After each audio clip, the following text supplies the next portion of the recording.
আবার আওয়ামী লীগ ক্ষমতায় গেলে সুপ্রিয় দর্শক, আমি মুস্তফা দানি স্বাগত জানাচ্ছি সম্পাদকীয়তে। আজকের আলোচনার বিষয় রাজনৈতিক সহিংসতা, আর এই নিয়ে আলোচনার জন্য আমাদের স্টুডিওতে উপস্থিত আছেন প্রথমে ব্যারিস্টার মাহবুবউদ্দিন খোকন, মহাসচিব বিএনপি, যুগ্ম মহাসচিব বিএনপি, এবং পাশাপাশি তিনি সুপ্রিম কোর্ট আইনজীবী সমিতির সম্পাদকও।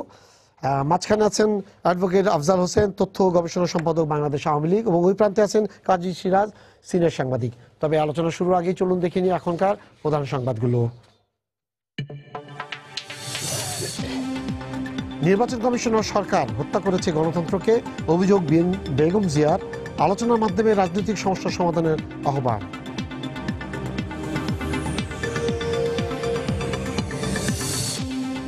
রাষ্ট্রের বিরুদ্ধে বিএনপি জামাতের ষড়যন্ত্র আর চলতে দেয়া যায় না, আওয়ামী লীগের জনসভায় নেতারা শান্তিপূর্ণ রাজনীতি করার আহ্বান।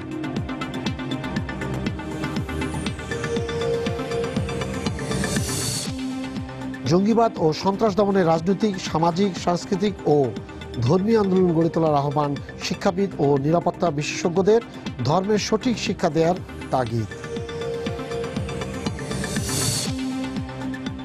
পদ্মা সেতুর মূল কাজ 2018 সালে শেষ হলেও পুরো প্রকল্প বাস্তবায়ন হবে 2020 সালে, জানালেন পরিকল্পনা মন্ত্রী।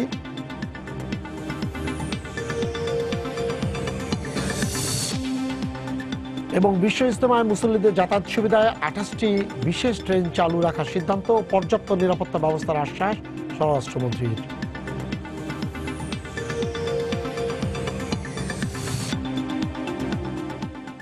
মাহবুব ভাই, আজকে বিএনপি চেয়ারপারসন বেগম খালেদা জিয়া যে বক্তব্যগুলো দিয়েছেন, বক্তব্যের একটা সুর মনে হচ্ছে যে উনি যে কথাটা বলেছেন যে আলোচনার মাধ্যমে সমস্যার সমাধান, বর্তমান রাজনৈতিক যে ইয়েটা আছে আপনাদের ইয়াতে, এবং একইভাবে কিন্তু আওয়ামী লীগের পক্ষ থেকে ওখানকার যিনি আওয়ামী লীগের যিনি সাধারণ সম্পাদক, উনিও কিন্তু এই ধরনের বক্তব্যই দিয়েছেন। তো আমরা কি এটা ভাবতেই পারি যে 2016 সালটা খুবই ভালো এবং সমঝোতার মাধ্যমে একটা ভালো কিছু রাজনৈতিক অঙ্গনে হবে? আজকের যে জনসভা, সেই জনসভাতে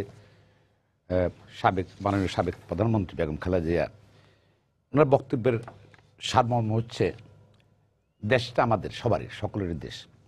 এই দেশে গণতান্ত্রিক শাসন ব্যবস্থার জন্য শক্তিশালী রাজনৈতিক দল দরকার, এবং রাজনীতিটা যদি আমরা সবাই এখন কাজ করি, সংবিধান মানে আমাদের সংবিধানের প্রত্যেকটা মৌলিক মূলনীতি যদি আমরা ফলো করি, আমরা যদি আগায়, যদি আমার মনে হয় যে দেশের জন্য, জনগণের জন্য, রাজনীতির জন্য, রাষ্ট্রের জন্য অনেক ভালো হবে। এটাই ছিল ওনার বক্তব্য। এবং আমাদের যে রাজনৈতিক সংকট আসলে চলছে, যেটা আপনারা কীভাবে বলবেন আমি জানি না, যেটা ওনার অবস্থান থেকে হয়তো স্বীকার করতে পারেন, অস্বীকার করতে পারেন, আমরা একটা সংকটের মধ্যে আছি, রাজনৈতিক সংকটের মধ্যে আছি। এবং ধরুন যেটা অ্যাকচুয়ালি ওনারা নির্বাচন করেছেন, 5 জানুয়ারি নির্বাচন, সেই নির্বাচনের কিছু বক্তব্য আছে যে চালাই করে চায়নি তারা যে বিএনপি নির্বাচনে অংশগ্রহণ করুক, এবং সেই সময় সরকার বা আওয়ামী লীগের যে জনসমর্থন ছিল, তারা ওয়াকিবহাল ছিল সরকারের বিভিন্ন রিপোর্ট নিয়ে। তারা দেখছে যে বিএনপি যদি নির্বাচনে আসে এবং সেই নির্বাচনে আওয়ামী লীগ হয়তো জিততে পারবে না। এই জন্যই সরকার টেলিফোনে করে, এটা যদি আন্তরিকভাবে চাইতো মাননীয় প্রধানমন্ত্রী যে বিএনপি নির্বাচনে আসুক, তাহলে বেগম খালেদার সঙ্গে এবার টেলিফোনের জাস্ট একটা ধরনের একটা মহড়ার মতো হলো। ওটা টেলিফোনে দায় সারা ঘোষের টেলিফোন করলো, কথা হলো, তারপর তো যা হওয়ার হয়ে গেলো, একতরফা নির্বাচন করে ফেললো। আর এই ব্যাপারে যেটা অ্যাকচুয়ালি আমাদের নির্বাচন দেখানো হয়েছে, আমাদের কনস্টিটিউশনে যে গণতন্ত্রের কথা বলা আছে, বাংলাদেশটা স্বাধীন হয়েছিল, দেশের মানুষ আত্মহতি দিয়েছে, দেশ স্বাধীন করেছে গণতন্ত্রের জন্য কিন্তু। এবং যে এই আপনার সংবিধানে যে গণতন্ত্রের কথা বলা আছে, যে ভোটাধিকার কথা বলা আছে, যে মানবাধিকার কথা বলা আছে, ব্যক্তি স্বাধীনের কথা বলা আছে, মৌলিকতার কথা বলা আছে, স্বাধীন বিচার ব্যবস্থার কথা বলা আছে, এবং স্বাধীন নির্বাচন কমিশনের কথা বলা আছে, হ্যাঁ, সেগুলো কি আসলে আছে? আমরা এখন কি হলো, 2005 সালে 5 জানুয়ারি নির্বাচনটা মাইট ইজ রাইট হলো। এবং এরশাদ সাহেব মনে আছে, আমরা টেলিভিশন সবাই জাতীয় জানে, সে বলছে আমি প্রত্যাহার করছি। আর এই ডিসি সাহেব বলে রিটার্ন হয়েছে, বলছে না প্রত্যাহার হয়নি। কীভাবে লিখলে প্রত্যাহার হবে? তারপর ধরুন 154 সিটে আপনি নির্বাচন ছাড়া আপনার পার্লামেন্ট হয়ে গেল, মেজরিটি হয়ে, মানে আর দরকার নাই, ওটা দিয়ে গভর্নমেন্ট ফর্ম করতো। তাহলে কি এই সংবিধানের স্পিডে নির্বাচন নাকি এটা? এটা এই নির্বাচন বেসিক ডেমোক্রেসি, আইয়ুব খানের বেসিক ডেমোক্রেসি খারাপ এটা এই নির্বাচন। এই নির্বাচন কার এখন কনসিকুয়েন্সটা কি হলো? রাজনৈতিক অস্থিরতা। কেননা আপনি ধরুন ইটস রাইট, কনস্টিটিউশনাল রাইট মানুষের, এদেরকে আমরা তো ফর্ম করতে পারবেন না আপনি। প্লাস এদের ধরেন সুশাসন দিতে পারছে না আপনি। একটা নামকস্ত একটা বিরোধী দল বানালেন, তারা এটা পিকুলিয়ার কিলবোলিংয়ের মতন, সরকারও আছে আবার বিরোধী দলও আছে এটা এই, এবং তাদেরকে আওয়ামী লীগ বিশ্বাস করে না, জনগণের বিশ্বাস করে না এটা বিরোধী দল, ঠিক আছে। আর সরকার সমালোচনার কেউ নেই। আজকে শাসন করবেন আপনি, শক্তিশালী বিরোধী দল থাকবে, সরকার রাইট ট্র্যাকে থাকে আপনার। যে আজকে আপনার তেলের দাম দেখেন আপনি, কি ইন্টারন্যাশনাল মার্কেটে $35 তেলের দাম কম, ইন্টারন্যাশনাল দেশীয় কমে না। $100 থেকে $35 কমে না, বিকজ যদি স্ট্রং থাকতো, স্ট্রং এটার পেমেন্টটা করতে হচ্ছে কি জনগণ পেমেন্টটা করতে হচ্ছে। বিদ্যুতের দাম বাড়ালেন আপনার 8 বার। তারপর দুর্নীতি কোথায় নাই, প্রত্যেকটা প্রতিষ্ঠান দলীয়করণ হয়ে গেছে। যেটা বিরোধী দল থাকলে হয়তো সরকারকে স্ট্রেট পদে সোজা পথে পথ দেখাতে পারতো, সেটা তো হচ্ছে না। আপনার রেমিটেন্স কমে গেছে, দেশে ইনভেস্টমেন্ট নাই। প্রতি বছর উচ্চশিক্ষিত, আধা শিক্ষিত, অশিক্ষিত প্রায় 50-55 লক্ষ লোক আসতেছে শ্রমের বাজারে। আমরা তাদেরকে চাকরি দিতে পারছি না, বিকজ প্রাইভেট ইনভেস্টমেন্ট নাই। এই অস্থিরতার কারণে ইনভেস্টমেন্ট কমে গেছে কেন? যে কি হবে, এটা অনিশ্চয়তার মধ্যে আছে। আপনার তো দেশটা তো সকল মানুষের জনগণের, সরকার আসবে, সরকার যাবে। এখন এই যে এই ক্ষমতা থাকার জন্য, ক্ষমতা থাকলাম পিপলস ম্যান্ডেট ছাড়া, তাহলে আপনার এই যে আপনার স্টেবল না আসলে ফরেন ইনভেস্টমেন্ট নাই, প্রাইভেট ইনভেস্টমেন্ট নাই, রেভিডেন্স নাই। আপনি এখন ক্যারিটার্স, ওই সাপ্লায়ার্স ক্যারিট নিচ্ছেন, সেখানে যিনি লোনটা বিক্রি করতেছে বিদেশ থেকে, যিনি আনতে বড় নেতা যিনি আনতে পারছে উনি কমিশন খাচ্ছেন। তারপরে এটা আবার টেন্ডারে দিয়ে নিজের লোকগুলো দিচ্ছে। মানে প্রত্যেক জায়গাতে আপনার এই যে ডেভেলপমেন্ট বেশিরভাগ তো সাপ্লায়ার্স ক্যারিটে চলছে এটা। তো আপনার ব্যাংকগুলো টাকার গোলা হয়ে গেছে, দ্যাট ইজ নো ইনভেস্টমেন্ট, কেউ নিচ্ছেও না মতো ব্যবসা পরিবেশও নেই আপনার। এই সিচুয়েশনে আপনার we have to come out from this situation. এখান থেকে বেরিয়ে আসতে হবে আমাদের ধরেন আমরা তো রাজনীতি করি, তার বাইরে তো আমরা ব্যক্তি একটা। আমি আমার দেশটাকে সুন্দর চাই, শক্তিশালী চাই, এখানে সকল অধিকার থাকুক সেটা চাই, মানবাধিকার চাই। নির্বাচন কমিশন দেখেন আপনার তার সাংবিধানিক দায়িত্ব পালনে ব্যর্থ পুরোপুরি। পার্লামেন্ট নির্বাচন দূরের কথা, আপনি ধরেন এই যে লাস্ট পৌরসভা নির্বাচন দেখেন, আপনাদের তো টেলিভিশন আসছে, পত্রিকা আসছে, কোন পৌরসভায় সংসিতা হয়নি কেন? এবার আওয়ামী লীগকে জিতানোর জন্য। এবার তারা কোন ব্যবস্থা নিচ্ছে? ইলেকশনের আগের দিন, ইলেকশন নির্বাচনের আগের দিন সব ভোরবেলা পাইছে 800-1200 ভোট, 1100 ভোট সিল মালা। ওই যে প্রিজাইডিং অফিসার বিরুদ্ধে ব্যবস্থা নিচ্ছে নির্বাচন কমিশন, কেন্দ্র দখল বন্ধ করছে, কিন্তু প্রিজাইডিং অফিসার বিরুদ্ধে ব্যবস্থা নিচ্ছে, ক্ষমতা নেই ওদের, কারণ ওটা করা হয়েছে সরকার দলের পক্ষে। শুধু বিএনপি তো কাছে, বিএনপি জনগণের নিয়ে বিএনপি আছে 80%। আমরা মনে করি এখনো যে কোনো জায়গায় আলাপ করবেন আপনি, সাধারণ মানুষের সঙ্গে আলাপ করেন, 80% জনগণ মানুষ বিএনপির পক্ষে আছে, 20% সরকার আছে। আজকে কিন্তু এই এইখানে আমার একটা প্রশ্ন আছে। আপনি বলেন 80% লোক যদি আপনাদের সাথে থাকে, তাহলে ওই নির্বাচনে আপনারা কেন গেলেন? কোথায় যে নির্বাচনটা 2014 সালে হলো, 80% লোক যদি থাকে যে কোনো সময়, দেখেন আপনারা কিন্তু মেয়র ইলেকশনে গিয়েছিলেন এবং দেখা গেল যে আওয়ামী লীগের একটাও কিন্তু আওয়ামী লীগের জিততে পারেনি। আমি এটা উত্তর দিচ্ছি, আমরা নির্বাচনে যেতে চেয়েছিলাম, আমাদের ভয় ছিল যে নির্বাচন কমিশন অথর্ব, মেরুদণ্ডহীন, তারা সাংবিধানিক দায়িত্ব পালনে অক্ষম, প্লাস সরকার প্রভাব বিস্তার করবে এবং তাহলে এবং তারা যেহেতু তার জনসমর্থন এই প্রভাব বিস্তার করে নিয়ে নেবে। এই জন্য আমরা ছিলাম সাম নিউট্রাল একটা বডি থাকবে, সেই বডিটা ইলেকশনটা করবে। এখন এবং দেখেন আপনি দেখেন আমাদের বক্তব্য আমরা যাইনি, সাবসিকুয়েন্টলি আমরা উপজেলা ইলেকশনে আমরা পার্টিসিপেট করছি। শেষ আমি দেখাচ্ছি, প্রথম নির্বাচন, উপজেলা নির্বাচন, প্রথম দ্বিতীয় পর্ব ফাইন মেজরিটি পেয়ে গেছি, থার্ড ফোর্থে কি করলো, কি হলো আপনি জানেন? মানুষ শুনুন, বাংলাদেশের মানুষকে বলতে পারেন যে মেমোরি শর্ট নাই, ভুলে যায়, এত মেমোরি শর্ট না। দ্বিতীয়, তৃতীয় এবং চতুর্থ কি করেছে, কিভাবে দখল নিয়ে নিল।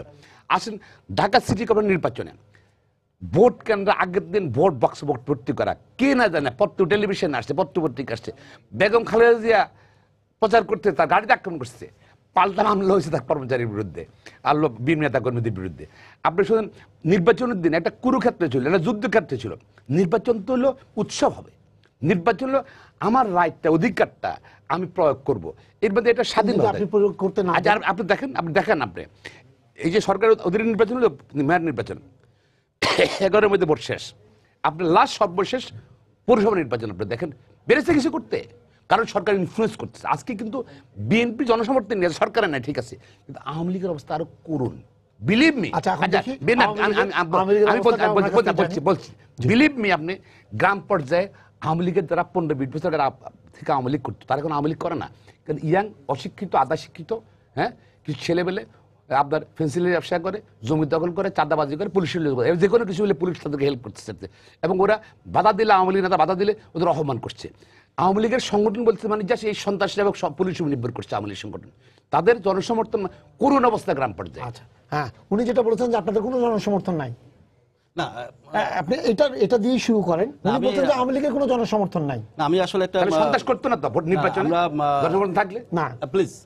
আচ্ছা, আমরা আসলে যে আলোচনাটা মানে শুরু করতে চেয়েছিলাম, এখানে সিরাজ ভাই আছেন, সবাই মিলে একটা সুন্দর পরিবেশে, কিন্তু একটি অশ্লীল কিছু কথাবার্তা বলে একটি দল সম্পর্কে, যে দল এই দেশে স্বাধীনতা এনেছে, যে দল মুক্তিযুদ্ধের মানে বঙ্গবন্ধু নেতৃত্বে 30 লক্ষ শহীদ, 2 লক্ষ মা-বোনের সম্ভ্রমের বিনিময়ে একটি স্বাধীন জাতিরাষ্ট্র বিনির্মাণের সংগ্রামে, গণতন্ত্রকে প্রাতিষ্ঠানিক রূপ দেওয়ার সংগ্রামে এই যে বছরের বছর ধরে কাজ করে যাচ্ছে, 6 দশকের বেশি সময় ধরে যে দলের অবস্থান বাংলাদেশে, সেই দলের কর্মীদের সম্পর্কে, নেতাকর্মী সম্পর্কে আমি মনে করি যে এই ধরনের ঢালাও বক্তব্য দিয়ে আমি মনে করি তিনি নিজেকে ছোট করেছেন, এবং রাজনৈতিক কর্মী হিসাবে আমি মনে করি যে এটি এক ধরনের অশ্লীল বাক্য আলাপ ছাড়া আমি কিছুই মনে করি না। তবে যে কথাটি বলতে চাই, যেটা হলো যে এই যে আজকে সমাবেশ হয়েছে বা নির্বাচনে 5 তারিখে নির্বাচন বিষয়ে আমরা আসলে কথা বলছি, এবং এই যে আলোচনার যে শিরোনাম সেটি হলো রাজনৈতিক সহিষ্ণুতা। সহিষ্ণুতা তো এমনি এমনি হয় না, সহিষ্ণুতার সাথে অনেকগুলো প্রপঞ্চ জড়িত। যেমন আজকে যদি রাজনৈতিক সহিষ্ণুতার কথাই বলা হয়, এই সহিষ্ণুতার ক্ষেত্রে সবচেয়ে বড় ছাড় দিয়েছে কিন্তু বাংলাদেশ আওয়ামী লীগ, এবং তার প্রমাণ হলো যে বঙ্গবন্ধুর নেতৃত্বে যে জাতি এই বাংলাদেশটাকে স্বাধীন করেছে, সেই বঙ্গবন্ধু আমাদের মহান নেতা, তার হত্যাকাণ্ডের পরে দীর্ঘ সময় 21 বছর আমরা অপেক্ষা করেছি, আমরা কোনো প্রতিহিংসার সেইভাবে কোনো আশ্রয় নেইনি। এর চেয়ে বড় সহিষ্ণুতা আর কি দেখতে চান? আমরা এই যে বাংলাদেশে আমরা এই যে আইনের শাসনের মাঝে বঙ্গবন্ধু হত্যার বিচার সম্পন্ন করেছি, আমরা দীর্ঘ সময় পরে এই যে বিজয়ের মাসে আমাদের এর আগে আমরা যে মুক্তিযুদ্ধের যে সেই ঘাতক রাজাকার আলবদর, সেই তাদেরকে আমরা বিচারের সম্মুখীন করেছি, এবং আমরা এই যে আলোচনা হয়েছে যে আলাপ আলোচনা ছাড়াই অথবা একটি চালাকি করে নির্বাচন, আপনি এর চেয়ে কি সহিষ্ণুতা আশা করতে পারেন যে আমাদের নেত্রী বঙ্গবন্ধু কন্যা শেখ হাসিনা আজকে এই যে গত নির্বাচনের আগে তাদেরকে আলোচনার আহ্বান জানিয়েছিলেন, ফোন করেছিলেন, এবং ফোন করার পরে কি ধরনের মানে অশ্লীল বাক্য বলন করা হয়েছিল সেটি আমরা এই প্রসঙ্গে নাই গেলাম। এবং তারপরে ওনার একটা অভিযোগ ছিল দায়সারাভাবে আলোচনার প্রস্তাবটা দেওয়া হয়েছে, তারপরে দায়সারা না, স্পেসিফিক ভাবে বলা হয়েছে যে মন্ত্রী পরিষদে মানে গুরুত্বপূর্ণ মন্ত্রিত্বের আসনগুলো তাদের দেওয়া হবে। বাদ দিলাম সেই কথা, যদি মানবিক আরেক ধাপে গিয়ে যে আমরা মানুষ হিসেবে যদি নিজেদেরকে বিবেচনা করি, সেখানে দেখেন আমাদের নেত্রী বেগম খালেদা জিয়ার পুত্র কোকো যখন মারা গিয়েছে, তারপরে নিজে স্বতঃপ্রণোদিত হয়ে তিনি তার বাসায় গিয়েছিলেন, এবং তারপরে কি ঘটনা ঘটেছিল, বাসার দরজা বন্ধ করে দেওয়া হয়েছিল। এই যে মানে এর চেয়ে অসহিষ্ণু আচরণ আপনি বলতে চাচ্ছেন যে আলোচনার দ্বারগুলো প্রত্যেকবার ওখান থেকে আসছে, প্রত্যেকবার ওখান থেকে বন্ধ করেছে। আরেকটি বিষয় সেটি হলো যে এই যে নির্বাচনের মাধ্যমে বাংলাদেশে আমরা মনে করি যে আমরা এই নির্বাচনে একটি গণতন্ত্রের বিজয় আমরা আজকে এই যে আমরা পালন করলাম, এবং সেখান থেকে বিএনপি এই নির্বাচনটি তারা করেনি, এবং নির্বাচনকে কেন্দ্র করে যে সহিংসতার আশ্রয় নিয়েছে, বিএনপি কি পেয়েছে? বিএনপি নির্বাচনকে কেন্দ্র করে শতাধিক মানুষকে হত্যা করেছে, পেট্রোল বোমা দিয়ে মানুষের মুখ মানে নষ্ট করে দিয়েছে, সম্পদের হানি করেছে, 800 স্কুল ঘর পুড়িয়ে দিয়েছে, এবং এই দেশে একটি জঙ্গিবাদী মৌলবাদী শাসন এবং বাংলাদেশ নামে একটি স্বাধীন রাষ্ট্রের যে বিরুদ্ধে এই যে বাংলা স্বাধীন রাষ্ট্রের বিরুদ্ধে যে তাদের যে দীর্ঘ যে ষড়যন্ত্র, এবং সেই ষড়যন্ত্রের লাস্ট পেরেকটিকে তারা এই নির্বাচনের যে সহিংসতা, সেই সহিংসতার মাধ্যমে তারা এই জাতির যে অগ্রযাত্রা, মুক্তিযুদ্ধের মাধ্যমে যে অর্জিত বাঙালি জাতির যে একটি আকাঙ্ক্ষার ভিত্তিতে যে একটি অসাম্রাজ্যিক গণতান্ত্রিক শোষণমুক্ত গণতান্ত্রিক যে বাংলাদেশের স্বপ্ন, সেই স্বপ্নের মধ্যে সবচেয়ে বড় আঘাতটি এসেছিল এই নির্বাচনের কেন্দ্র করে যে সহিংসতা গত 2 বছর তারা করেছে। এবং সেই সহিংসতায় পরে তারা আসলে কি পেয়েছে? তারা সেই রাজনীতির যে গণতন্ত্রের পথ, সেই পথ থেকে তারা ছিটকে গেছে। তারা আজকে তারা যে নির্বাচন কমিশন নিয়ে তারা আজকে কথা বলছে, বেগম খালেদা জিয়া নির্বাচন কমিশনকে নিয়ে যে আজকে কটাক্ষ করেছে, সেই নির্বাচন কমিশনের অধীনে তারা নির্বাচন করে তারা প্রমাণ করেছে যে তারা এই নির্বাচন কমিশন সম্পর্কে যে কথাগুলো বলেছে তারা ভ্রান্ত, এবং এটা তাদের মন গড়া বক্তব্য। এবং আমরা তো দেখেছি নিকট অতীতের কথা, এই বাংলাদেশের নির্বাচন নিয়ে কি না হয়েছে, এবং বাংলাদেশের গণতান্ত্রিক দল হিসাবে যে বিএনপি যে আশা করে অথবা তাদের দাবি করে, সেই দলটির জন্ম হয়েছিল একটি গণতান্ত্রিক প্রক্রিয়ার মাধ্যমে, এবং উচ্চ আদালতের রায়ের মাধ্যমে এই যে তাদের যে আদর্শিক নেতা জিয়াউর রহমান রাষ্ট্রপতি, সেই রাষ্ট্রপতির পদটি পর্যন্ত অবৈধ হয়ে গিয়েছে।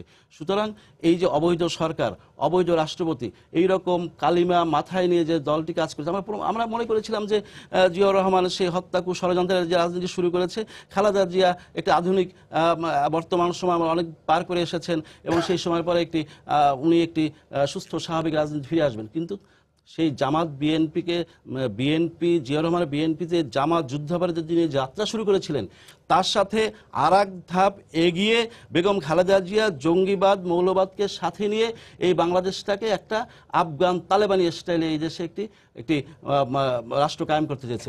এবং সেখানে আমার একটা প্রশ্ন আছে। হ্যাঁ, উনি কিন্তু তারপর বলছেন যে বিএনপি এখনো মানুষ 80% লোক বিএনপির পক্ষে। আপনি বলেন।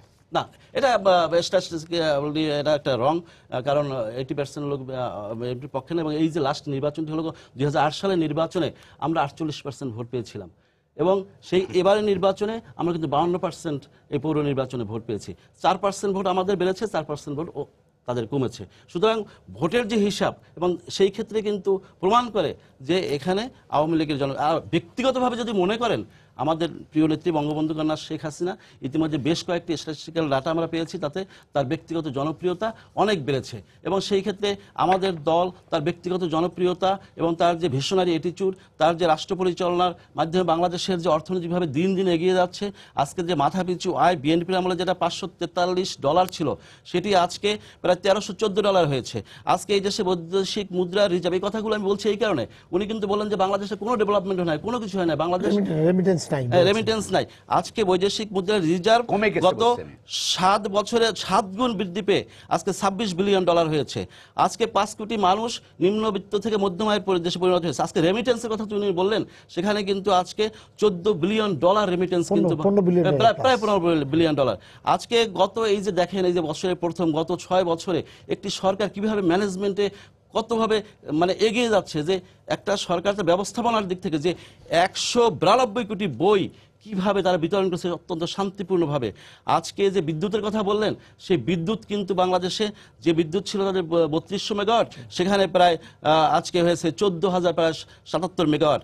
আজকে এই যে বাংলাদেশের যে উন্নয়নের জোয়ারে এগিয়ে যাচ্ছে, সেই বাংলাদেশের উন্নয়নের ধারাবাহিকতাকে থমকে দেওয়ার জন্য, বাংলাদেশটাকে পাকিস্তানি ধারায় ফিরিয়ে নিয়ে যাওয়ার জন্য এখনও যারা পাকিস্তানি ধ্যান ধারণায় বিশ্বাস করে, যারা স্বাধীনতার মাসে বলতে পারে যে মুক্তিযুদ্ধের যে মীমাংসিত বিষয় যেটি আজকে মামলা হয়েছে, যে আমাদের এই যে সংবিধান নিয়ে আমাদের বিএনপির বন্ধু এখানে সংবিধান নিয়ে আছেন, সেই সংবিধানটা খুলে দেখেন, যে সংবিধানে লেখা আছে যে 30 লক্ষ 2 লক্ষ মা বোনের সম্ভ্রমের বিনিময়ে আমরা স্বাধীন সার্বভৌম বাংলাদেশ পেয়েছি। সেই সাংবিধানিক যে স্বীকৃত বিষয়টিকে আজকে কালিমা লিপ্ত করে আজকে সেই বিষয়গুলো। সুতরাং বিএনপি আসলে চায়, খালেদা জিয়া আসলে চায় এই দেশটা সেই মধ্যযুগে ফিরে যাক, এই দেশটা আবার একটি দুর্নীতিগ্রস্ত জাতিতে পরিণত হোক, এই দেশে খালেদা জিয়া সন্তানরা যেভাবে সম্পদ পাচার করেছে এই দেশে সেই অবস্থায় ফিরে যাক। কিন্তু বাংলাদেশের মানুষ সেই অবস্থা চায় না, সেই অবস্থা চায় না বলেই কিন্তু আজকে এই যে আওয়ামী লীগের নেতৃত্বে যে সরকারটি এগিয়ে যাচ্ছে, সেই সরকারের সাথে তারা একত্র হয়ে কাজ করছে। তারা অতীতের এই অন্ধকার যুগে আর কখনো ফিরে যেতে চায় না। আপনার কথা সিরাজ ভাই, মাহবুব ভাই, ব্যারিস্টার মাহবুব ভাই একটা কতগুলো পয়েন্ট তুলেছেন। একটা হচ্ছে সরকার আন্তরিকভাবে চায়নি সেই সময় সংলাপ আলোচনা করতে, একটা এবং উনি বলছেন যে দায়সারাভাবে করেছে এবং কার্যত আসলে বিএনপিকে হটায় রাখছে নির্বাচন থেকে। এইটা একটা পয়েন্ট। আর একটা জিনিস উনি বলেছেন যে বিরোধী দল, কার্যকর বিরোধী দল না থাকায় আমাদের অনেক সমস্যার সমাধান হচ্ছে না। হ্যাঁ, এই দুইটাকে আপনি কিভাবে মিলান? ধন্যবাদ আপনাকে। আসলে যত দুই দলকে প্রতিনিধিত্ব করেন তারা অফিস হোল্ড করেন পার্টি, তো তারা তো যার যার অবস্থান থেকে চোখ বন্ধ করে বলে কথা বলবেন, তো কেউ কারো কাছে তো হারবেন না। আসলে নির্মোহভাবে বলতে গেলে আমি ব্যক্তিগতভাবে যেটা মনে করি 2014 সালের যে নির্বাচনটি, সে নির্বাচনটা সবাই স্বীকার করে সরকারি দলের দায়িত্বশীল লোকজন যারা যারা পলিটিক্স করেন, বক্তৃতায় কি বলেন সেটা একরকম, কিন্তু বক্তৃতার বাইরে যখন আপনি কথা বলবেন তারাও বলবেন যে আমরা আসলে এটা একটা আদর্শ নির্বাচন হয়নি, উপায় ছিল না ইত্যাদি বলে, সংবিধানের দোহাই দেন। তো সংবিধানটা আমি দোহাই বলবো যে নির্বাচনটা যদি ইনক্লুসিভ করার সদিচ্ছা থাকতো আসলে, তাহলে আমার মনে হয় অপেক্ষা করা যেত, করার জন্যে আলাপ আলোচনার সুযোগ নেওয়া যেত। তার প্রমাণ হচ্ছে অতি সম্প্রতি টাঙ্গাইল উপনির্বাচন লতিফ সিদ্দিকী সাহেবের সংবিধানে লেখা আছে আসন শূন্য হইবার পরবর্তী 90 দিনের মধ্যে নির্বাচন সম্পন্ন করিতে হইবে। 90 দিন কিন্তু শেষ হয়ে গেছে, উচ্চ আদালতে গেছে, যাওয়ার পরে আরো 2 মাস বাড়িয়ে দিয়েছে। তখন যখন আপনি খালি সংবিধানের কথা বলছেন, হ্যাঁ সংবিধানের বাধ্যবাধকতা আছে, কিন্তু সংবিধানে এটাও তো আছে 65(2)তে একক আঞ্চলিক নির্বাচনী এলাকাসমূহ হইতে প্রত্যক্ষ নির্বাচনের মাধ্যমে আইনানুগভাবে নির্বাচিত সদস্যদিগকে লইয়া এবং এই অনুচ্ছেদের 3 ধারায় মানে মহিলা সংসদ যারা তাদেরকে নিয়ে সংসদ গঠিত হইবে। সংবিধানে এই নির্দেশটাও আছে। এখানে আমি একটা প্রাসঙ্গিক বলে নিই, আমাদের সংবিধানে কিন্তু পার্লামেন্ট মেম্বার সংসদ সদস্য বলা আছে, সংসদকে সংবিধান কিন্তু সাংসদ বলে কোনো শব্দ নাই, কিন্তু আমরা মিডিয়ায় বিভিন্ন জায়গায় বক্তৃতায় এই অসাংবিধানিক সাংসদ শব্দের ব্যাপারে যাই। তো এখন সংবিধানে ওই ধারাটিও আছে, তো সেটিকে উপেক্ষা না করে আমার ব্যক্তিগত ধারণা যদি আমরা মানে গার্জিয়ান অব দি কনস্টিটিউশন যাকে বলা হয় সর্বোচ্চ আদালত, সেখানে রেফারেন্সের জন্য যাওয়া হতো, যদি বলা হতো যে সাংবিধানিক এই সমস্যা এবং আমরা একমত হতে পারছি না, অথচ একটা পার্টিসিপেটরি ইলেকশন করতে গেলে আমরা নির্বাচনের সময় নেওয়া দরকার, আমাদের সময় দরকার, আলাপ আলোচনা করে আমার মনে হয় একটা সুযোগ মিলতো সেখানে। কিন্তু আন্তরিক আমার মনে হয় ছিলেন না বলে সরকার পক্ষের আরেকটা বিরোধী দল, আপনারাও তো এই বিষয়টা জানেন যে supreme court is the guardian of the constitution, আপনারা কেন উদ্যোগ নিলেন না নির্বাচন যাতে আলাপ আলোচনার মাধ্যমে আরো কিছুদিন পিছিয়ে সমঝোতার ভিত্তিতে একটা পার্টিসিপেটরি ইলেকশন করা যায়, তারাও কিন্তু উদ্যোগ দেননি। আর সে নির্বাচনে যেটা হচ্ছে নির্বাচনের ব্যাপারটি আর দাওয়াতের ব্যাপারটি আমি যেটা বলবো, দাওয়াতের ব্যাপারটি এটা অনেস্ট বেগম জিয়া বলেছিলেন আমি আজকে যেতে পারবো না। ঠিক আছে, আপনি যদি আন্তরিক হতেন তাহলে কালকে আসেন, পরশু আসেন, যদি আলোচনাটা হোক এটা চাইতেন আমার মনে হয় সেটা করা যেত। কিন্তু পরবর্তীকালে বেগম জিয়ার কাছে আর কোনো প্রস্তাব যায়নি। ওই একদিনই টেলিফোনে আপনি দাওয়াতের জন্য কথা বলবেন একজন লোককে, দাওয়াতের জন্য কথা বললে আসার জন্য দাওয়াত করবেন, কয় মিনিট কথা বলা দরকার টেলিফোনে, টেলিফোনে এমনি তো বেশি কথা বলতে নেই, এখন এগুলো বললে তো খারাপ। এখন ছেলে মেয়েরা বলে কথাবার্তা এরকম দীর্ঘ সময় ধরে, আপনি টেলিফোন দাওয়াত করতে গেলে 1.5, 2, 3 মিনিট আলোচনা করলে হতো এবং সে আলোচনা রেকর্ড হয়েছে, রেকর্ড হয় অনেক কথাবার্তা ওটার মধ্যে অপ্রাসঙ্গিক আছে, অপ্রাসঙ্গিক জেনেছে এবং এটা যেন কোনো মতে মঙ্গলজনক হয়নি এবং রেকর্ড হয়েছে, রেকর্ড সেটা পাবলিক করা হয়েছে। তাতে মনে হয়েছে কি ওই টেলিফোনের আলোচনাটাই বোধহয় করা হয়েছিল বেগম জিয়াকে ইরিটেট করে, উনি কিছু উল্টাপাল্টা কথা বলে ফেলুক, খারাপ কথা বলে ফেলুক, খারাপ কথা বলে ফেললে এটা জাতিকে শোনায় দেবো আমরা যে উনি কি বলেছেন। এটা মনে হয়েছে প্রেডিকশনটা কেন করলেন? আমার মনে হয়েছে যে ওই যে আন্তরিকতার অভাব আমার মনে হয় দুই পক্ষেই ছিল। আর এই যে বিরোধী দল না থাকতে, বিরোধী দলের কথা তো এগুলো আলোচনা করার, বিরোধী দলের কথা মাহমুদুল খোকন সাহেব যেটা বলেছেন, হ্যাঁ সত্যি কথা, সংসদে একটা শক্ত বিরোধী দল না থাকলে সরকারের উপর চাপ থাকে না, সরকারকে ঠিক পথ দেখানো যারা সরকার সতর্ক থাকে না। কিন্তু আমরা এটা খালি বাংলাদেশে নয়, এর বাইরেও জানি, দেখি ভারতের এখন ভারতের সাথে কনস্টিটিউশন করে বিরোধী দল নাই, কংগ্রেস 54 সিট পায়নি, 500 এই, কিন্তু তারপরও ওই কংগ্রেসের ভয়ে অস্থির বিজেপি সরকার। আমাদের দেশের ইতিহাসে যদি বলি, মজদুম জননেতা মৌলানা ভাসানী, যাকে বলা হয় এদেশে সকল নেতার নেতা, দুজন ছাড়া, শেরেবাংলা গফুজুল হক এবং হোসেন শহীদ সোহরাওয়ার্দী ছাড়া বাংলাদেশের যত নেতা ছিলেন সব নেতার নেতা বলা হয় মৌলানা ভাসানীকে। তিনি তো কখনো সরকারে যাননি, ক্ষমতায় যাননি, কিন্তু ক্ষমতার বাইরে থেকেও তিনি কি একজন সত্যিকার অর্থে বিরোধী দলের নেতার দায়িত্ব পালন করেন নাই? তিনি কি সরকারের উপর চাপ সৃষ্টি করে সরকারকে সঠিক পথে রাখার চেষ্টা করেন নাই? এবং অনেক ক্ষেত্রে করেন নাই, করেছেন, সেটাও করা যেত। বিএনপি আমার মনে হয় সেই ক্ষেত্রেও ব্যর্থ হয়েছে। সংসদের বাইরে থেকেও যে দায়িত্ব, বিএনপির মতো বিশাল দল, যত কথাই বলুক, কেউ এটা ওইটা বলে, এখন ওনাদের দুই দলের হিসাব দেখলে তো বাংলাদেশের লোক হবে 32 কোটি। সব জনগণ বিএনপি বলে বিএনপি পক্ষে, আওয়ামী লীগ বলে আওয়ামী লীগের পক্ষে, তাহলে তো জনগণের নামে। হ্যাঁ, তো কিন্তু আসলে তো তবে এটা সত্যি কথা, দুই দলের জনসমর্থন কাছাকাছি, একটু কম বেশি হতে পারে বিভিন্ন সময় অবস্থানের কারণে। এক সময় বিএনপির অবস্থান কমে গেছিল, তাদের ক্ষমতা থাকার পরে ক্ষমতায় দুর্নীতি, স্বজনপ্রীতি, অনিয়ম, অন্যায়, মাস্তান পৃষ্ঠপোষকতা ওনারাও করেছেন, ওনাদের সময়গুলো হয়েছে, ওনাদের সময় অনিয়ম হয়েছে, আসতো না।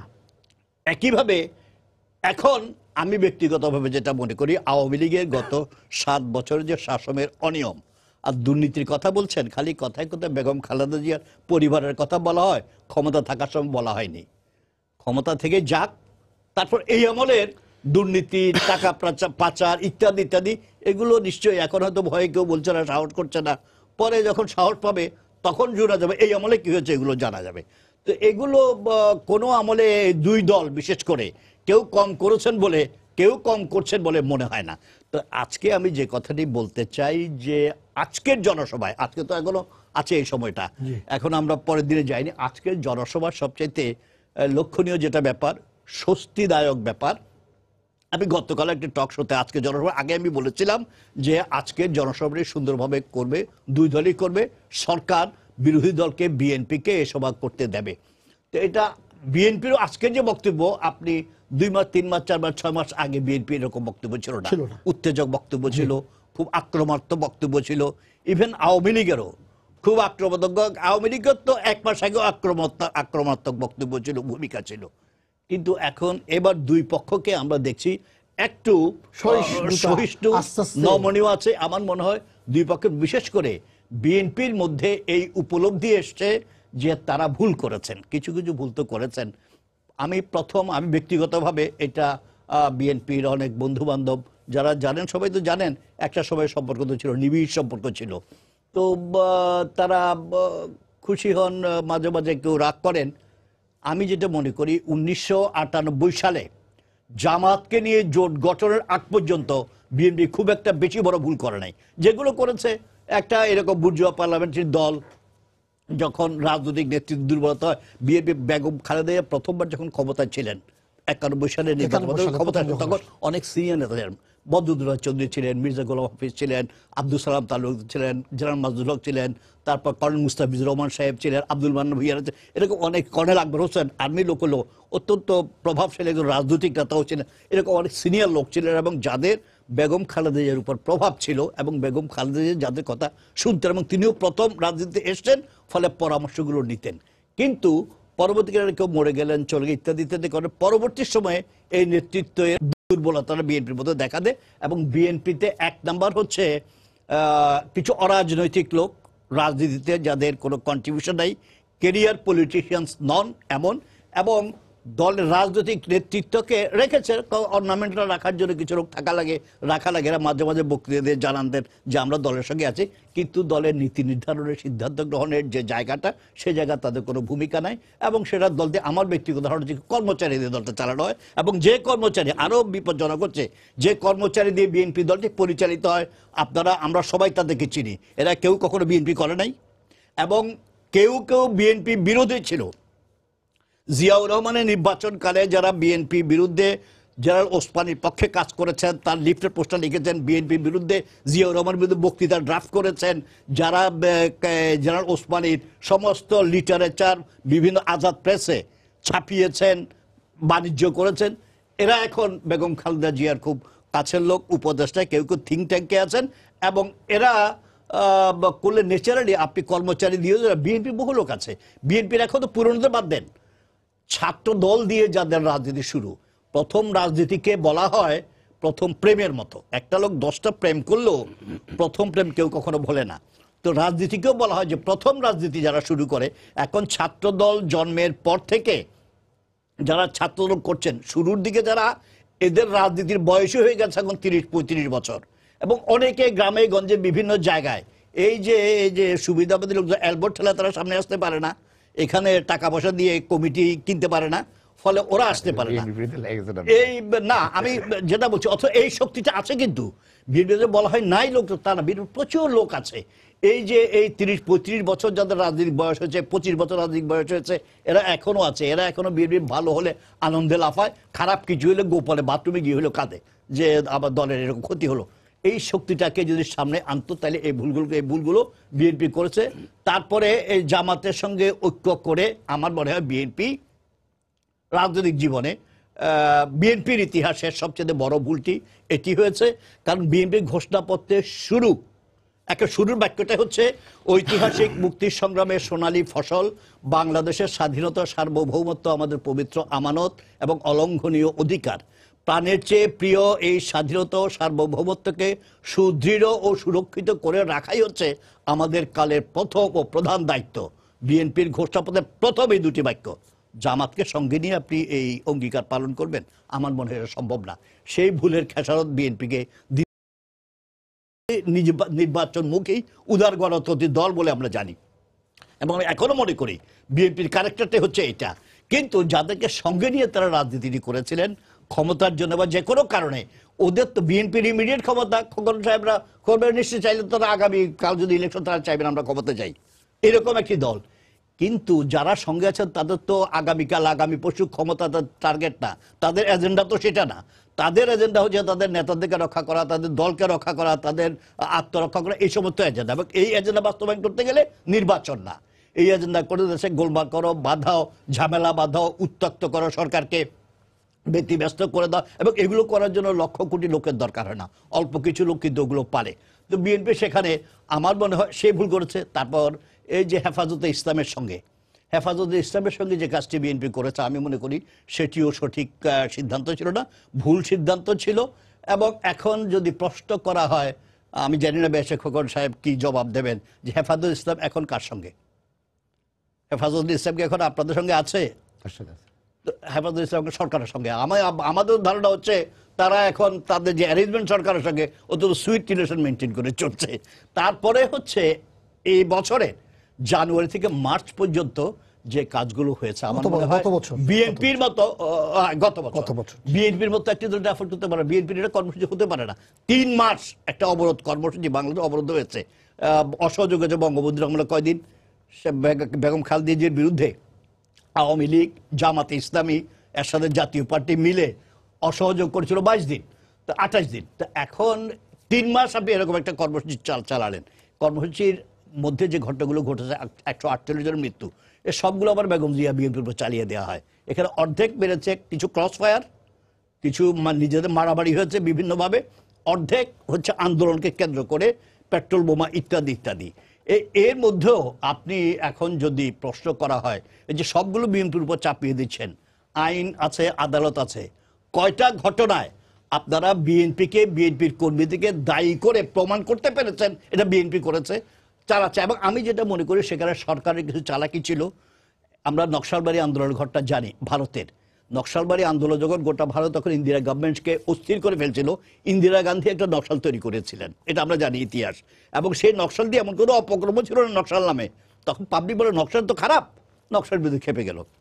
কিন্তু সেটা করে আলটিমেটলি কিন্তু লাভ হয়নি। আজকে নকশালের সে রাজনীতি গোটা ভারতকে কাঁপিয়ে দিচ্ছে, অস্থির করে দিচ্ছে। তো এখন এগুলো ছিল। এখন আমার যেটা মনে হয়, আজকে বেগম খালেদা জিয়ার বক্তৃতা শুনে আমি ব্যক্তিগত আমি খুব সন্তুষ্ট, আমি জনগণের সঙ্গে আমিও স্বস্তি পাই, এবং একইভাবে একই সুর কিন্তু আওয়ামী লীগও আছে। এটার অর্থ হচ্ছে উপলব্ধি করছেন বিএনপি নেত্রী যে অতীতে কিছু ভুল ভ্রান্তি হয়েছে। আমরা আবার সব যেগুলো ভুল হয়েছে সেগুলো নাও করতে পারেন, কিন্তু কিছু ভুল হয়েছে, সে ভুলের জন্য তার দল ক্ষতিগ্রস্ত হয়েছে। 2014 সালের 5 জানুয়ারির যে নির্বাচনটি, সেটি একটা পর্যায়ে তত্ত্বাবধায়ক সরকারের দাবির প্রশ্নে ঠিক আছে, ওনাদের অবস্থানটা সঠিক ছিল, কিন্তু যখন সরকার তার অবস্থান শিফট করলো, সরকার বলেছিল আমরা দলীয় সরকার অধীনে নির্বাচন করব, সেই জায়গা থেকে শিফট করে সরকার যখন বলল দলীয় সরকার নয় সর্বদলীয় সরকারের অধীনে নির্বাচন দেবো আসেন, তখন আমার মনে হয় বিএনপির এবং আমার যতদূর ইনফরমেশন, আমি যতদূর জানি, ওই প্রস্তাবের পরে বিএনপির মধ্যে একটা চিন্তা এসছিল নির্বাচনে যাবে, কিন্তু সে সময়টি আর সরকার দেয়নি, সরকার সেই সুযোগ আর বিএনপিকে নিতে দেয়নি। এবং সেটা টেলিফোন আছে, তারপর আমি ইয়ার কাছে যাব। দর্শক আপনার পরিচয় দিয়ে প্রশ্ন করুন। আমি সেলিম রেজা বলছি মকিমপুর ঝিনাইদহ থেকে। জি, আমার প্রশ্ন হচ্ছে, আমরা দীর্ঘদিন ধরে যে রাজনৈতিক অবস্থা বাংলাদেশে লক্ষ্য করলাম, সেখানে মনে হচ্ছে না আওয়ামী লীগ এবং বিএনপির মূল মাথা ব্যথার জামাত ইসলামকে নিয়ে। আওয়ামী লীগ চায় যে এদেশ থেকে জামাতকে চিরতরে উচ্ছেদ করতে, আর বিএনপি চায় যে কোনো মূল্যে জামাতকে পুনর্বাসন করতে। তো যেহেতু জামাত ইসলাম একটি বিতর্কিত দল, স্বাধীনতা যুদ্ধে তার অবদান খুব খারাপ, এবং বর্তমানে বাংলাদেশের একটি সন্ত্রাসী দল, এবং সারা বিশ্বের বিভিন্ন দেশ থেকে বিএনপির উপর চাপ দেওয়া হয়েছে বা বলা হয়েছে যে আপনারা জামাতকে ত্যাগ করেন। তারপরেও আসলে যদি জামাতকে ত্যাগ করার ব্যাপারে বিএনপি পক্ষ থেকে সুস্পষ্ট কোনো ব্যাখ্যা দেওয়া হয়নি। আমার প্রশ্ন হচ্ছে, বিএনপি জামাতের সঙ্গে সম্পর্ক তৈরি করে দিন দিন নিজেরা ধ্বংস হয়ে যাচ্ছে, তারপর তারা জামাতকে ছাড়তে রাজি না। কি এমন গভীর সম্পর্ক জামাতের সঙ্গে বিএনপির আছে, এটা আমার প্রশ্ন। এবং তারা আপনাকে ধন্যবাদ, আপনাকে ধন্যবাদ, আপনাকে ধন্যবাদ। আজকের জনসভায় বিএনপির একটা জবাব আছে, জবাব নাই। আমার কাছে যেটা মনে হয়েছে যে আপনি যে কথাগুলো বলেছিলেন, পাশাপাশি উনি আফজাল ভাই যে কথাগুলো বলেছেন এবং সিরাজ ভাই যে বলেছেন, আমরা যদি আজকের ইয়াতে যে বক্তব্য ইয়া থেকে যে সমস্যার সমাধানটা, উনি যে আলোচনার কথা বলেছেন, যে আমরা তিক্ত অভিজ্ঞতা যেগুলো হয়েছে গত 2 বছর ধরে নির্বাচনকে ঘিরে যা যা হয়েছে, এগুলো তো আমরা, আপনিও বলেছেন, উনি আফজাল ভাইও বলেছেন এবং সিরাজ ভাই বলেছেন। এখন বলেন যে আমরা কি একটা ভালো রাজনৈতিক অবস্থানের দিকে যেতে পারবো? আমি আসছি প্রথমে যে শ্রোতা দর্শক প্রশ্ন করলেন জামাত ইসলামকে সঙ্গে বিএনপি সম্পর্কটা কি। জামাত ইসলামের সঙ্গে বিএনপির কোনো সম্পর্ক নাই আদর্শগত। বিএনপি রাজনীতি করে, জামাতের রাজনীতি করে, এবং কৌশলগত কারণে বিভিন্ন সময় জামাত আওয়ামী লীগের সঙ্গে ছিল। আপনি নিজেরটা বলেন ঠিক আছে, আওয়ামী লীগের সঙ্গে ছিল, এবং 96 সালে বিএনপি ক্ষমতাচ্যুত করার জন্য আওয়ামী লীগ, জামাত এবং জাতীয় পার্টি সবাই যৌথভাবে কিন্তু করেছে। আর সেই সময় যদি বাহিনীকে ব্যবহার করা হচ্ছে, ওটা 5% বেগম খালেদা ব্যবহার করতো, ক্ষমতা থাকতে পারবে, আর 5 বছর থাকতে পারে, কোনো অসুবিধা ছিল না। সেটা করে নাই। বেগম খালেদা নমনীয় ছিল, ঠিক আছে, একটা যুক্তি, ভালো বক্তব্য রাখা হচ্ছে, আমার ভোট আমি সরকার দরকার। এবং এটা উনি কিন্তু 1 মাসের মাথায় কিন্তু পার্লামেন্ট ডিজলভ করে দিয়ে আবার চলে গেলেন, যেটা টলারেন্সটা আওয়ামী লীগের নেই। আর এখন নেক্সট যেটা আসছে, আচ্ছা আমাদেরকে বাদ দিয়ে নির্বাচনটা করলো 5 জানুয়ারি, এই জন্য আমাদের ক্ষোভ আছে, বক্তব্য আছে, কালো দিবস পালন করি। আওয়ামী লীগ তাদের জীবনে প্রতিষ্ঠার পর থেকে একটা ঐতিহ্যবাহী সংগঠন আওয়ামী লীগ, আন্দোলন সংগ্রামের মধ্যে আওয়ামী লীগ সৃষ্টি হয়েছে, আগে এই পথ অতিক্রম করছে। সে আওয়ামী লীগের অনেক নির্বাচন জিতেছে আওয়ামী লীগ। কখনোই আওয়ামী লীগ এইসব এই গণতন্ত্রের বিজয় দিবস পালন করেনি। এই 5 জানুয়ারি গণতন্ত্রের বিজয় পালন করছে। আওয়ামী লীগ ব্যাখ্যা দিতে পারছে না। তবে আমার কাছে মনে হচ্ছে 5 জানুয়ারি নির্বাচনের মাধ্যমে আওয়ামী লীগই প্রথম নির্বাচন ব্যবস্থাকে মানে তারা দেখালো যে মাইট ইজ রাইট, যার কাছে ক্ষমতা সে রাষ্ট্রপতি যাবে, আইন শৃঙ্খলা বাহিনী ব্যবহার করবে, সরকারি কর্মচারী ব্যবহার করে এইভাবে বিজয় করতে হবে। এবং নতুন ধরনের একটা পৃথিবীতে গণতন্ত্রের ইতিহাসে নতুন ধরনের একটা তত্ত্ব দিল, গণতান্ত্রিক তত্ত্ব। সেটি হলে এই যে 65 আর্টিকেল 50 বলে প্রত্যক্ষ ভোটের মাধ্যমে নির্বাচন হবে, ভোট দরকার নেই, কেউ কন্টেস্ট নেই, ঠিক আছে, হয়ে গেল। এবং সেখানের মধ্যে কি হলো, আপনার মানে ভোট ছাড়, প্রত্যেক ভোট ছাড়া গণতন্ত্র কায়েম হইতে পারে। It's a new theory, right? এই প্রথমত এই জন্য করছে আর কি এটা। এবং এটা উনি বললেন যে আমরা নির্বাচন কমিশন অধীনে নির্বাচনে গেছি, ওখানে তো সরকার পরিবর্তন হবে। আর অনেকেই আমাদের আফসোস ছিল যে যদি আমরা নির্বাচনে যেতাম বিএনপি জিতে যেত, অনেক সিট পেয়ে যেত, সরকার গঠন করতো সরকারের অধীনে।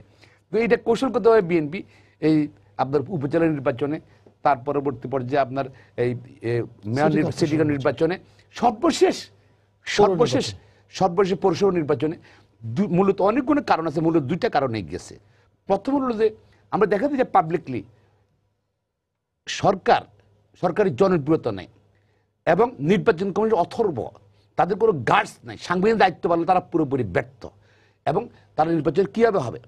এভাবেই হয়তো 5 জানুয়ারি নির্বাচন যদি আমরা যেতাম, সরকার তাহলে বৈধতা পেত। এখন আছে 7 বছর 9 বছর ছিল, 100 বছর থাকলো, 41 সাল পর্যন্ত থাকুক না, এভাবে থাকুক ভোট টোট ছাড়া, বৈধ হবে নাকি? কত পৃথিবীর কত দেশে মার্শাল্লাহ ছিল, সামরিক শাসন ছিল, আমাদের দেশে তো ছিল। হ্যাঁ মার্শাল্লাহ আমাদের দেশে ছিল, আমাদের আমাদের দেশে মার্শাল্লাহ আন্ডারে অনেক জিনিস বার্মাতে ছিল। এটা কি আসা যায়? কিছু আসা যায় না এটা। তো এটার জন্য দিস ইজ দ্য নতুন ধরনের আমাদের কিন্তু সময় শেষ প্রায়। হ্যাঁ, এবং আসলে মূলত এখন যেটা চলছে বাকশাল নাই, বাকশাল নাই, তো বাস্তবে মোর দেন বাকশাল। আচ্ছা, যদি তাই হয় তাহলে কি আলোচনা সম্ভব? আচ্ছা আসতেছি, আমি আসতেছি। আর যেটা বলে $26 মিলিয়ন জমা আছে বাংলাদেশ ব্যাংকে, ভাই অথর্ব মানুষ যার কোনো কর্মক্ষমতা নেই সে টাকা ব্যাংকে রাখবে, জমাবে। যে কর্মক্ষম মানুষ এটা ইনভেস্টমেন্ট করবে, সরকারের মানে অথর্বতা বা মানে মানি সার্কুলেশনের ক্ষমতা নেই, এটা প্রমাণ করে এটা। আর যেটা এখন যেটা যাই হোক এই সিচুয়েশন দেখেন, আপনি জঙ্গি টঙ্গি অনেক বেড়ে গেছে সরকারের আমলে কিন্তু, ঠিক আছে। হ্যাঁ। আর শুধু আমরা ভয় পাচ্ছি জামাতকে নিয়ে, কি জানেন, জামাতে ছেড়ে দিলে আওয়ামী লীগ নিয়ে যাবে, এবং এই জন্য আমরা ছাড়ছি না। আচ্ছা, ভেরি গুড, আমাদের সময় শেষ পর্যায়ে আছে।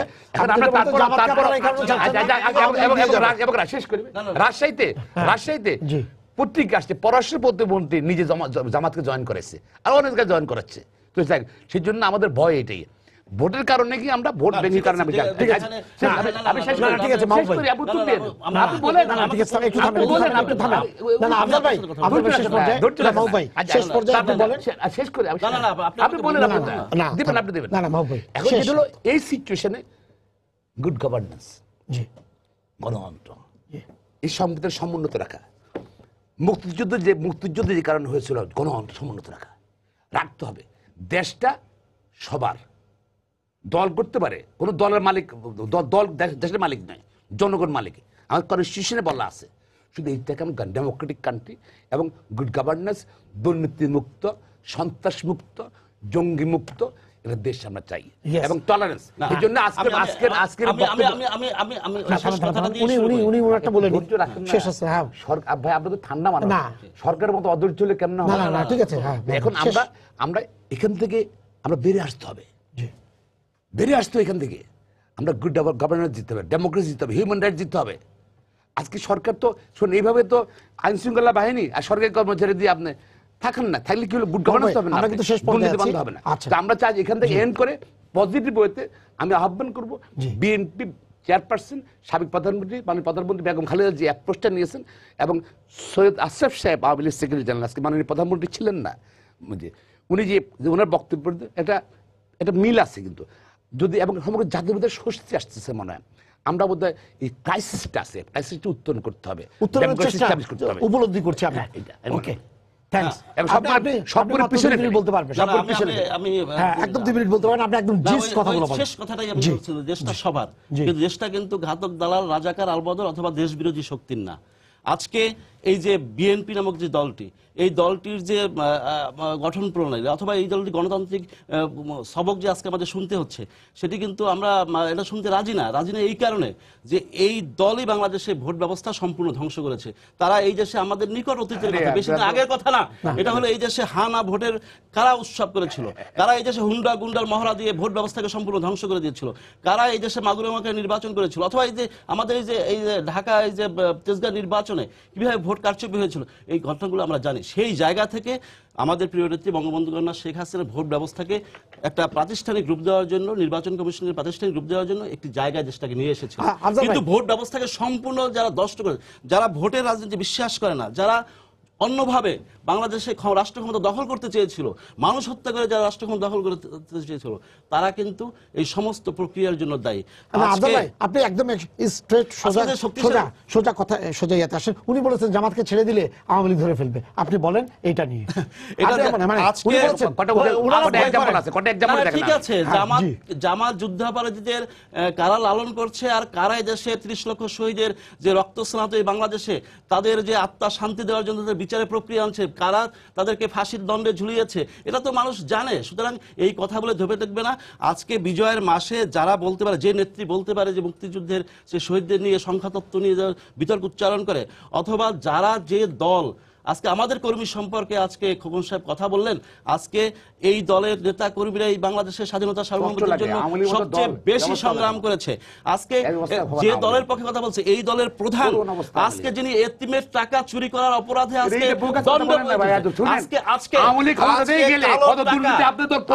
আজকে বেগম খালেদা জিয়া কালো টাকা সাদা করার জন্য আর কি অপমান করবে বাংলাদেশ আমরা কথা বলি কত দুর্নীতি হয়েছে বললে মামলা হবে আমার বিরুদ্ধে। আজকে কথা বললে মামলা হবে, হাজার হাজার কোটি টাকা থামেন আপনারা, বিদেশ টাকা পাচার থামেন। আজকে আজকে আমরা না ঠিক আছে, ঠিক আছে আপনার কথা সিরাজ ভাই, আপনি আমরা শেষ পর্যায়ে আছি। আপনি বলেন যে আমাদের এই সমঝোতাটা যে কথাটা হচ্ছে সেটা কিভাবে হয়? আমার মনে হয় দুটো প্রধান দলে আমার মনে হয় দুটো প্রধান দলে না না আফজাল ভাই, কি ধরনের কথা বলছেন? না না আফজাল ভাই ঠিক আছে, ঠিক আছে, না ঠিক আছে আফজাল ভাই, আপনি আপনারটা বলেছেন। যার প্রধানমন্ত্রী নিজে যিনি এতিমের টাকা চুরি না করে, আফজাল ভাই, আফজাল ভাই, না আফজাল ভাই, আমার কিন্তু সময় নাই। মাহবুব ভাই, মাহবুব ভাই, মাহবুব ভাই, সংবিধান রক্ষা করেন। আফজাল ভাই আপনিও কিন্তু সংবিধান রক্ষা করেন। আমার মনে হয় দুই দলের মধ্যে দুই দলই সংকটে আছে এবং দুই দলের এই সংকট গোটা জাতিকে সংকটে ফেলেছে।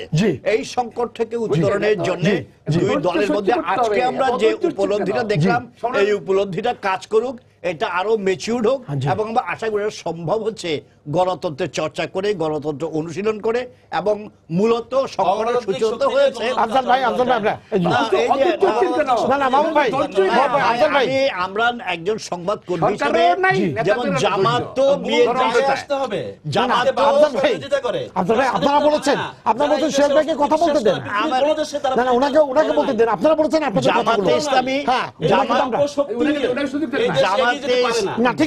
ইসলামী তো বিএনপির সঙ্গে আছে একটা জোটে, এই জোটটা ভেঙে দিলে জামাতে ইসলামী আর বিএনপির সঙ্গে নাই। আজকে তো বিএনপি একা করেছে মিটিং, আজকে তো জামাত ছিল না, তো কাজে এই জোটটা ভেঙে দিলে জামাত আর আমাদের খবরে হচ্ছে ইতিমধ্যে 10,000 জামাত কর্মী আওয়ামী লীগে যোগদান করে ফেলেছে। এরা আর এদিকে বের করার কোনো উপায় নেই। এরা আওয়ামী লীগ বিভিন্ন এক জায়গায় শিবিরের এক কানার ছাত্রলীগের লোকাল কমিটির প্রেসিডেন্ট হয়ে গেছে, কালকের পত্রিকা নিউজ আছে। তো এটা তো আরো বিপজ্জনক। আমার কথা হচ্ছে এখন আজকে আমরা যেটা বুঝেছি, আমরা স্বস্তি পাচ্ছি, আনন্দ পাচ্ছি। আমরা মনে করি এই প্রক্রিয়াটা অব্যাহত থাকবে, দুই দলই এই সংকট থেকে উত্তরণের জন্য চেষ্টা করে জাতিকেও পরিত্রাণ দেবে, এবং আমরা আশু শীঘ্র একটি গ্রহণযোগ্য ইনক্লুসিভ ইলেকশনের মধ্য দিয়ে যেই ক্ষমতা যাক, আবার আওয়ামী লীগ ক্ষমতা আসতে পারে, আসুক, বিএনপি আসুক, একটা গ্রহণযোগ্য নির্বাচন হোক, সে নির্বাচনের মাধ্যমে জনগণের প্রতিনিধিত্বমূলক একটি সংসদ এবং একটি সরকার।